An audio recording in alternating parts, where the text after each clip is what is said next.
Marche d'orientation en forêt avec le club vosgien. Boussole et carte sont les seuls guides des marcheurs. Seuls ou en petits groupes, l'humeur au beau fixe, on passe successivement au point de contrôle. Toutes les conditions sont réunies pour passer une bonne journée. C'est un très beau temps pour marcher parce qu'il ne fait pas trop chaud. C'est vraiment très agréable. Et puis je trouve que la marche que Patrick Moreira nous a concoctée, c'est vraiment quelque chose de bien parce qu'elle n'est pas trop difficile. Elle est un peu technique, il faut faire attention. Et puis on parcourt vraiment de très beaux paysages.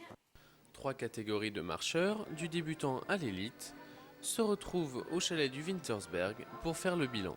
On a transpiré, on a souffert un peu dans les montées, mais c'était quelque chose de tout à fait correct. Et je crois que les gens, en tout cas dans la catégorie A, ils vont prendre beaucoup de plaisir à la marche d'aujourd'hui.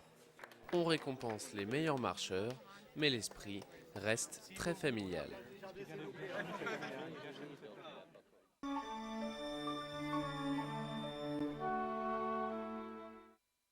Réchauffaine à l'heure de la fléchette. À la salle des cuirassiers se déroule un challenge en individuel. Le tournoi est organisé par l'association de la Flèche d'Or. Les 32 meilleurs joueurs seront qualifiés pour le championnat de France. La compétition est tendue et la concentration est de mise.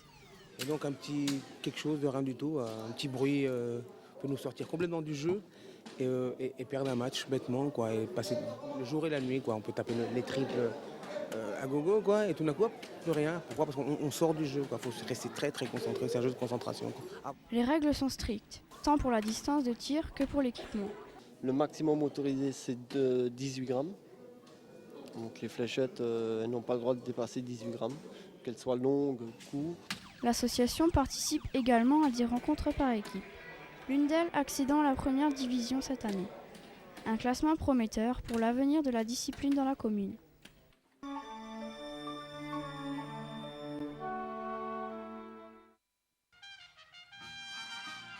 Le 2 septembre 1903 se déroule la bataille d'El Mungar.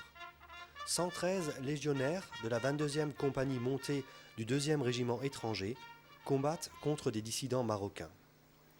97 années plus tard, les anciens de la Légion étrangère se retrouvent pour une commémoration. La bataille compta 34 tués, dont 2 officiers et 47 blessés.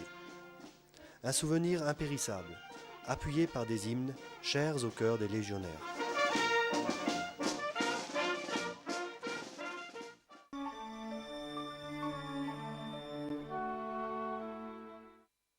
Plateforme d'essai crash sur le site d'Alstom DDF à Reichshofen. Un partenariat est signé entre l'entreprise et l'ENSAIS, École d'ingénieurs de Strasbourg. Il permettra d'exploiter cet équipement pour améliorer encore la sécurité des transports ferroviaires. Capable de propulser un véhicule de 55 tonnes à plus de 50 km/h en quelques mètres, le système consiste à créer une pression à l'intérieur d'un ensemble chemise-piston grâce à l'allumage de générateurs de gaz. On teste ainsi les sécurités basées sur des systèmes d'absorption minimisant les conséquences d'une collision. De fait, Alstom DDF devient un site unique en Europe dans le domaine de la sécurité passive ferroviaire.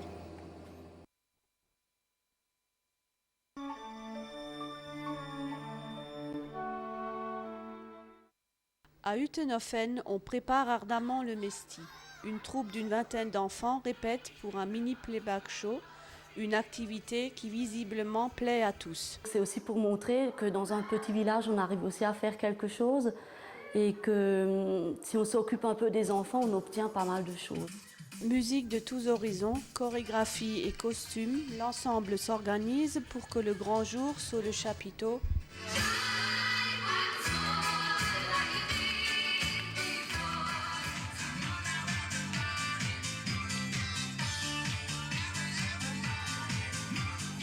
Une deuxième édition pour ce spectacle qui a déjà trouvé sa place dans le cœur des villageois et qui en appelle d'autres pour l'année à venir.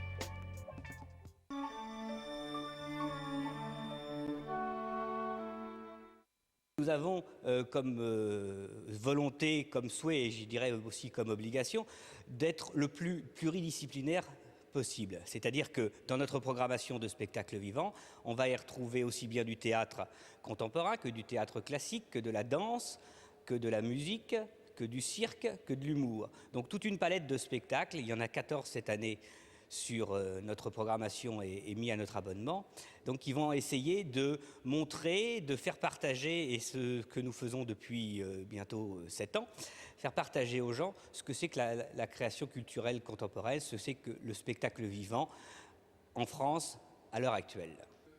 Alors notre salle est plus adaptée à la musique qu'au théâtre. Déjà acoustiquement, l'acoustique a été très soignée dans la grande salle de spectacle. C'est un premier atout. Deuxième chose, notre scène est spacieuse. Elle nous permet d'accueillir des orchestres symphoniques sans problème. Il est clair que la taille du plateau de la Castine ne permet pas d'accueillir d'orchestre symphonique de 80 musiciens.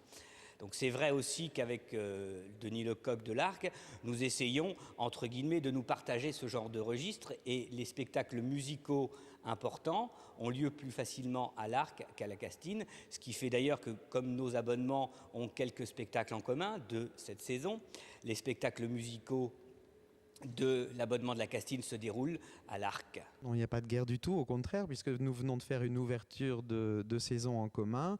Nous faisons toujours attention à ce que les spectacles aient lieu à des dates différentes. Donc on essaie de programmer au mieux de telle façon qu'on ne se chevauche pas, mais il peut arriver malheureusement, pour des raisons de calendrier, de tournée de spectacles, que 2 spectacles aient lieu en même temps. Par exemple, dans l'abonnement de la Maison des Arts et des Congrès, il y a des spectacles de la Castine qui sont proposés et inversement. Nous faisons partie tous les deux de l'association Scène du Nord-Alsace, qui regroupe l'ensemble des centres culturels du Bas-Rhin. Les habitants du bassin de population, Niederbronn, Reichshofen, Gundershofen, sont des gens qui sortent beaucoup. C'est vrai que quelquefois on aimerait encore avoir davantage de public, mais par rapport à la proposition, une trentaine de spectacles entre la Castine et ici, les gens fréquentent, les gens s'abonnent. On essaie de proposer des choses qui soient à la fois susceptibles d'intéresser les gens, mais aussi en leur montrant des choses différentes chaque année, de les amener petit à petit, tranquillement, à pouvoir accéder à des spectacles un peu plus exigeants. Et donc nous développons ce public, et sur le bassin de population, je crois on a lieu de se réjouir et plutôt d'être fiers d'attirer de nombreux spectateurs. N'ayez pas peur, soyez un petit peu curieux, venez au spectacle, même si vous ne connaissez pas, même si vous n'en avez jamais entendu parler. Le spectacle vivant, c'est pas comme le cinéma. Le bouche-oreille fonctionne moins, la presse, mais les médias en parlent beaucoup moins. Donc soyez curieux, faites-nous confiance. Pour définir un petit peu notre ambition, c'est que les gens viennent pas seulement voir ce qu'ils connaissent, mais leur montrer aussi ce qu'ils pourraient aimer. Et donc c'est un peu une fenêtre ouverte, une porte ouverte à la curiosité. Le théâtre, ça sert à relier les hommes. Et ça, je crois que c'est très important actuellement.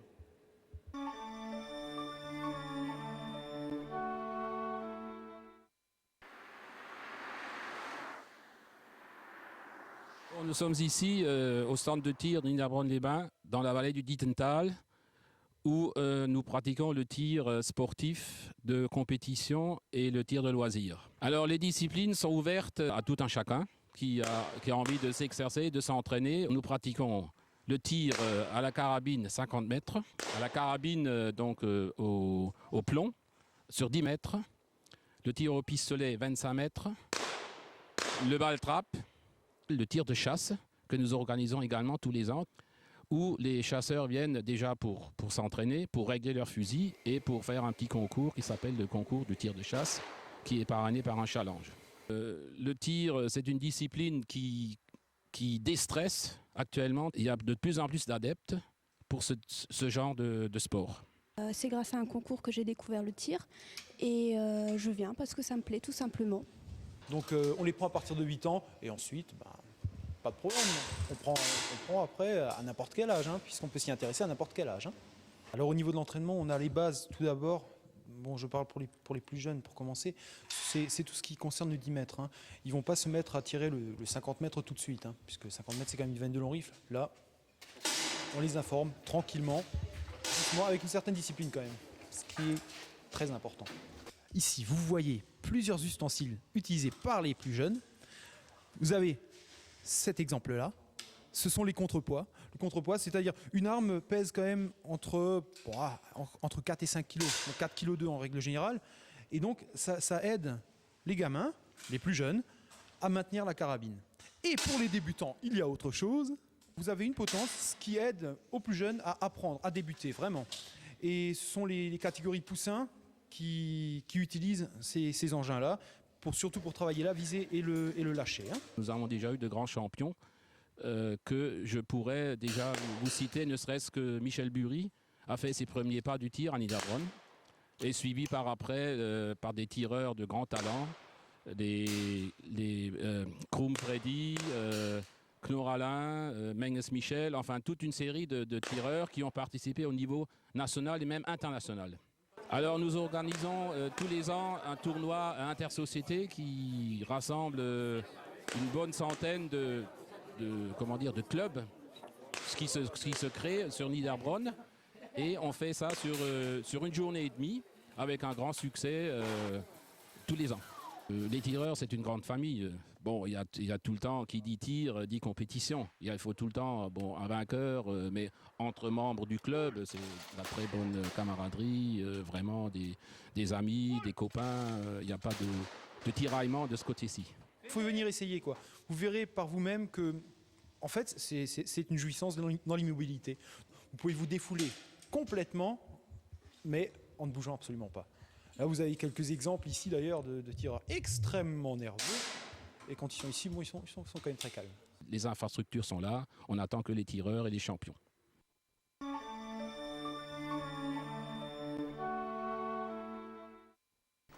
À Gumbrechtshofen, la fête bat son plein. Comme tous les premiers week-ends de septembre depuis 9 ans, on y fête le pain. Une tradition qui permet aux associations et aux artisans locaux de se faire connaître, mais également de rendre ses lettres de noblesse à un métier qui nous promet un régal à chaque repas.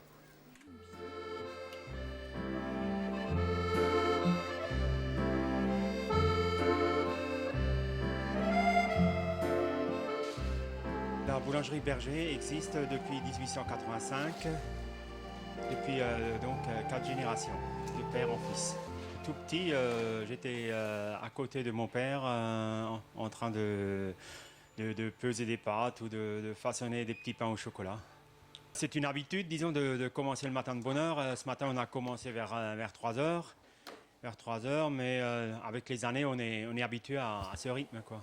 Le premier travail que je fais le matin, c'est préparer les pâtes pour les pains spéciaux.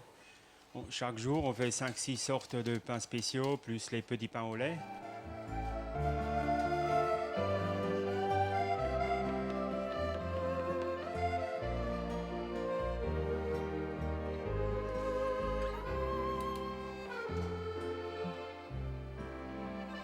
Après ça, toute la viennoiserie au four.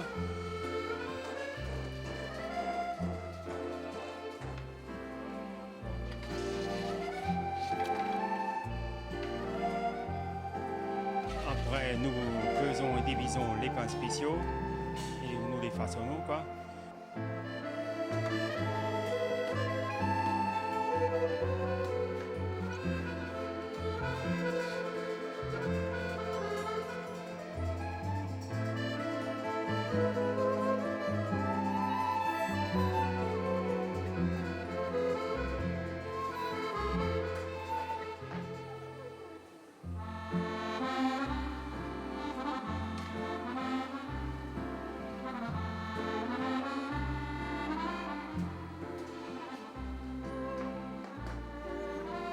Et après la viennoiserie, nous attaquons le pain.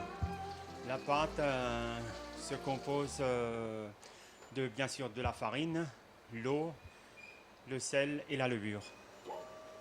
qui sont mélangés dans un grand pétrin où on peut à peu près mettre 60 à 65 litres d'eau.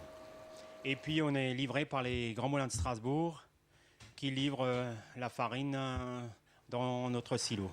Bien sûr, on a une bonne chaleur, c'est une trentaine de degrés chaque matin dans le fourni. Et puis l'odeur qui règne, c'est l'odeur des petits pains au chocolat, des croissants, du pain, c'est une très bonne odeur. Chaque jour, nous faisons à peu près 500 baguettes, 200 pains, 50 subroutes, des petits pains à l'eau, des petits pains sucrés, une centaine de viennoiseries, quoi, une trentaine de pains spéciaux, de quoi remplir les rayons. On a une clientèle, disons, du village et beaucoup de clients des alentours qui passent chaque matin pour prendre leur pain. Heureusement, en ce moment, la vente de pain reste stationnaire parce qu'il y a quelques années, la vente de pain a fortement diminué. Ça fait plus de 30 ans maintenant que je suis là au fourni chaque matin à 3 heures en train de faire les pâtes, de façonner, de cuire. J'espère que la relève sera assurée. J'ai un fils qui peut-être dans les prochaines années va reprendre. C'est quand même un très beau métier de façonner, de travailler avec les mains.